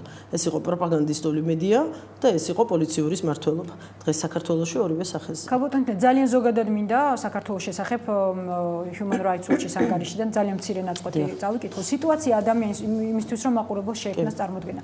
სიტუაცია ადამიანის უფლებათა დაცვის თვალსაზრისით 2010 წელს საქართველოში არაერთგვაროვანი იყო. თბილისში ხელისუფლება საცხოვრებლებიდან ასობით დევნილი გამოასახლა და ბევრი თავშესაფრისა და შესაბამისი კომპენსაციის გარეშე დატოვა. სახელმწიფოს მხრიდან ირღვეოდა ადამიანის უფლებები მშვიდობიანი მანიფესტაციების მოწყობასთან დაკავშირებით. ხორციელდებოდა თავდასხმები ჟურნალისტებსა და ოპოზიციურ გაზეთებზე. არის ძალიან კონკრეტული მაგალითები აქ მოყვანილი. 30 მაისის მუნიციპალური არჩევნები ჩატარდა საერთაშორისო სტანდარტების შესაბამისად, თუმცა დამკვირვებლებმა სერიოზული დარღვევები დააფიქსირეს. ამ დარღვევებთან დაკავშირებით განსაკუთრებით არის აღნიშნული ადმინისტრაციული რესურსის გამოყენება ხელისუფლების მხრიდან. ეს არის ზოგადი შეფასება საქართველოში არსებულ სიტუაციასთან დაკავშირებით. სამწუხაროდ იმის დრო აღარ გვაქვს რომ კონკრეტულად თითოეულ მუხლზე გავჩერდეთ.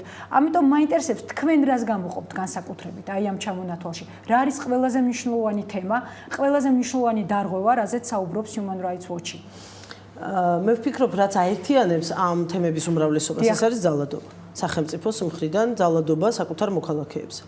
და მიუხედავად იმისა, რომ Human Rights Watch-ის ანგარიში გასულ წელს ეხება 2010 წელს მომხდარ მოვლენებზე და თქვა დევნილების გამოსახლების ზაფხულის ფაქტები არის აქ ძირითადად გაანალიზებული. ეს ძალადობა გრძელდება და 2011 წელი ძალიან სამწუხაროდ დაიწყო საქართველოსთვის. ერთის მხრივ ვეტერანების აქციის დარბევით და მეორე მხრივ დევნილების აი ეს კატასტროფული გამოსახლება. ძალადობა იქნებოდა ჩემთვის მთავარი სიტყვა, რომლითაც მე ადამიანის უფლებების ნაწილში დავახასიათებდი ჩვენს ხელისუფლებას. ეს არის მოძალადე ხელისუფლება, რომელიც ყოველდღე ცდილობს დაუმტკიცოს საკუთარ მოსახლეობას, რომ შეუძლია აჯობოს ძალით, პოლიციური ძალით, რომელსაც საზღვრები არ აქვს და რომელსაც ყველაფერი ეპატიება და ნამდვილად არ მაკმაყოფილებს ის, რომ იმიტომ რომ ერთმა რომელიმე გამბედავმა ოპერატორმა მოახერხა და ვეტერანების აქციის დარბევის დროს კონკრეტული კადრი გადაიღო, კონკრეტული ძალადობის ადამიანის სახის იდენტიფიცირებით და შემდეგ სოციალურ ქსელებში ამ ადამიანის იდენტიფიცირება მოხდა, ნამდვილად არ ვაპირებ ხელისუფლებას მადლობა გადაუხადა, რომ ეს კაცი სამსახურიდან განათავისუფლეს. ჯერს ერთი იმიტომ, რომ სამსახურიდან გათავისუფლება ეს არ არის ადეკვატური ზომა ასეთ მოქმედებაზე და ადამიანები ამისთვის უნდა ისჯებოდნენ და მეორე და ყველაზე მთავარი ჩვენ არ ვიცით მის სამსახურიდან გათავისუფლება სინამდვილეში რას ნიშნავს და ხვალე სად არ მოხდება თუ არ მოხდება მისი დაწინაურება. რაც სამწუხაროდ ამ ქვეყნის რეალობაა. რაც უფრო ლოიალური ხარ, რაც უფრო კარგად ასრულებ უფროსის უკანონო ბრძანებებს, მით უფრო მეტი შანსი გაქვს, რომ დაგაწინაურონ, რომ რაც შეიძლება წინა პლანზე იყო წამოწეული, როგორც მაგალითი შენი კოლეგებისთვის, რომ თუ მოგბაძავენ და ასევე მოიქცევიან. მაშინ მათაც ამ ხელისუფლების პირობებში სერიოზული პერსპექტივა. ქალბატონო, ჩვენი საუბრის ბოლოს კიდევ ერთი შეკითხვა მინდა დაგისვათ, რაც შეეხება უკვე იმას, თუ როგორ იმოქმედებს მსგავსი ანგარიშები და შეფასებები და როგორ მოქმედებს დღესაც საქართველოს საერთაშორისო იმიჯზე. რაზე გავლენას ახდენს? მე ვფიქრობ, რომ ძალიან მძიმედ მოქმედებს. მე სწორედ ამას ვამბობდი წეღან, რომ ღმერთმა დაგვიფაროს, რომ საერთოდ ზურგი გვაქციოს დემოკრატიულმა სამყარომ, თუმცა არა მხოლოდ ასეთი ანგარიშები, არამედ სააკაშვილის მიერ დღეს აუგად მოხსენიებულ New York Times-ში და არა მხოლოდ New York Times-ში, საერთაშორისო ძალიან პრესტიჟულ გამოცემებში საქართველოს შესახებ ნეგატიური საინფორმაციო მასალის გაჩენა უარყოფითად მოქმედებს. ეს პირველ რიგში აისახება სამწუხაროდ ისევ ჩვენს მოსახლეობაზე, იმიტომ რომ ვთქვათ, ინვესტიციების შემცირება ქვეყანაში პირდაპირი დასტური და პირდაპირი ხაზია, თუ შეიძლება ასე ითქვას, აი უარყოფითი ანგარიშებისა თუ პუბლიკაციებისა, რომელიც საერთაშორისო ადამიანის უფლებათა დარღვევას, რა თქმა უნდა და განსაკუთრებით, როდესაც საკუთრების უფლების დარღვევას ეხება, იმიტომ რომ შენ ეუბნები ინვესტორს, ჩამოდით ქვეყანაში, თქვენ გაგხვდებათ აკადემი, ფანტასტიკური საგადასახადო გარემო, კორუფციისგან თავისუფალი სამყარო და ამასობაში ისინი მუდმივად კითხულობენ სხვადასხვა პრესტიჟული ორგანიზაციების დასკვნებში და საერთაშორისო პუბლიკაციებში, რომ ეს არის ქვეყანა, სადაც ბულდოზერებით ანგრევენ კერძო საკუთრებას. ეს არის ქვეყანა, სადაც უაპელაციოდ მოვლენ და ჩამოგართმევენ ქონება, სადაც პრემიერ-მინისტრი მოგიწევთ და შემდეგ უცებ პროკურატურაში აღმოჩნდებით და ციხეში იქნებით, ხო?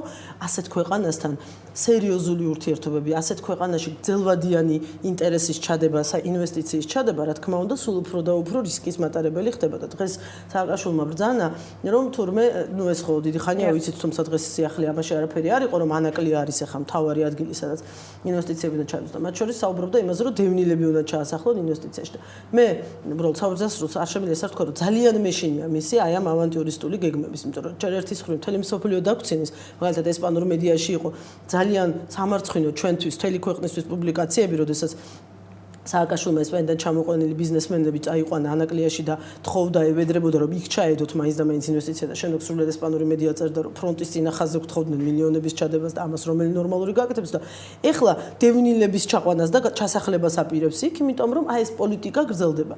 შევარდნაძისგან კარგად ისწავლა სააკაშვილმა, რომ დევნილები ეს არ არიან ადამიანები, ესენი არ არიან ადამიანები, რომელსაც ანგარიში უნდა გაუწიო, რომელთა უფლებებსაც პატივი უნდა. ანუ მიგაშიათ რომ მათ თავის ინტერესებისთვის იყენებს ხელისუფლება. ისე როგორც ყველა წინა ხელისუფლება, ეს ხელისუფლებაც დევნილებს იყენებს როგორც ჯგუფს ადამიანების, რომელთაც შეიძლება მუდმივად შანტაჟი მოაწყო, რომელსაც შეიძლება მუდმივად ილაპარაკო როგორც ძალაზე, რომელსაც უნდა ეშინოდეთ პირობითი ადმინისტრაციული საზღვრისით დარჩენილ ადამიანებს და რომელსაც უბრალოდ შეგიძლია ნებისმიერ შემთხვევაში პროვოცირება გაუკეთო და საერთოდ აი ეს დღეს რაც მოვისმინეთ, ანუ ამჯერად უკვე მისგან ნათქვამი ხო, აქამდე თქვა დაბალი რანგის ჩინოვნიკები გვეუბნებოდნენ დღეს, მანაც გაიმეორა, რომ ისინი ნუ რას უკაცრავად თბილისში ვერ იცხოვრებენ ეს ხალხი, თბილისი არ არის ის ადგილი, სადაც ხელისუფლებას შეუძლია რომ ამ ადამიანებს საცხოვრებელი პირობები შეუქმნას და რომ შესაძლებელია ხა ბატონი გიაბრძანებდა რომ შესაძლებელია თქვენ რასაც კითხვას მისვავთ მართალი იყოს და იქ პირობები არ იყოს თუ არ არის ძალიან ცუდი მაგრამ ჩვენ აუცილებლად უნდა შევქმნათ და ჩვენ ცოცხალ ადამიანებზე ვლაპარაკობთ დიდი ბოდიშით ჩვენ არ ვსაუბრობთ რაღაცა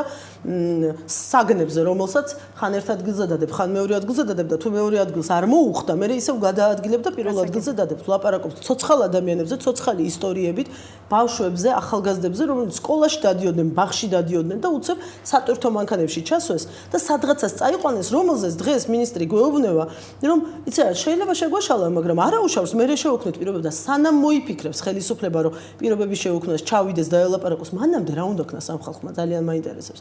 და რატომ არავის არ აინტერესებს, რომ ის რაც თქვენ იკითხეთ სრულიად სამართლიანად და ყველაზე მთავარი მე ვიტყოდი, ეს არის მთავარი და არა ოკუპაციის ზახილი რომელიმე ხელისუფალის მხრიდან რომელიმე ქვეყანაში. რას იფიქრობენ მე ორი შვილის დედა ვარ. 37 წლის ვარ და აი ჩემ ხელა 37 წლის ორი შვილის დედა ცოხუმში, ოჩამჩირეში, ჯავაში. რას ფიქრობს საკუთარ მომავალზე საქართველოში? დიდი მადლობა სამწუხაროდ ძალიან დიდი მადლობა პირიქით. საუბარი, დიდი მადლობა. ჩვენი სტუმარი იყო თინა ხიდაშელი, დღეს ამით გემშვიდობებით, ხვალაც საათზე ისევ შევხვდებით ერთმანეთს. ნახვამდის.